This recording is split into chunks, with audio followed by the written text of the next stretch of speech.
In 1910, the Harbor Commission had already solved the problem of ice jams and flooding that often hit the port and its outlying neighborhoods. Still, my grandfather, Camille Bordelot, who had seen his share of natural disasters, chose to live a little ways away from the port. Like he always said, better safe than wet.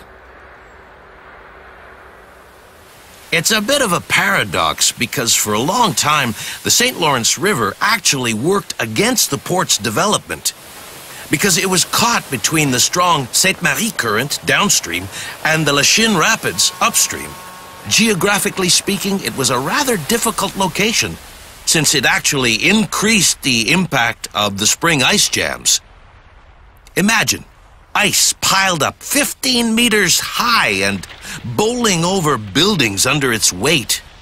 The results were as devastating as they were spectacular.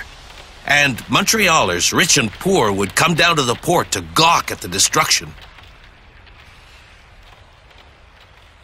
But ice jams were only part of the problem, because they also caused terrible flooding during the 19th century. The water level would rise abruptly during the January and February thaw, or again in April when the ice melted. My grandfather, who must have been no more than 6 years old at the time, never forgot the Great Flood of 1886. In those days, he lived in a modest apartment on the ground floor of a 4-story building with his parents, his 2 brothers, and 3 sisters.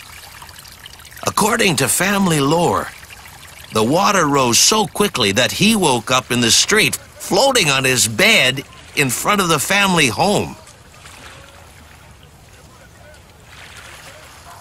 In any case, after that, the city started looking for a permanent solution to the problem. The result was the Cité du Havre, the land-filled jetty you see here in front of you. It was built following the plans of the Harbor Commission engineer John Kennedy between 1891 and 1898. The jetty, originally called the Mackay Jetty, protects the port from the ice and the river's strong currents. You can see clearly the difference between the calm waters of the port and the choppy waters further away.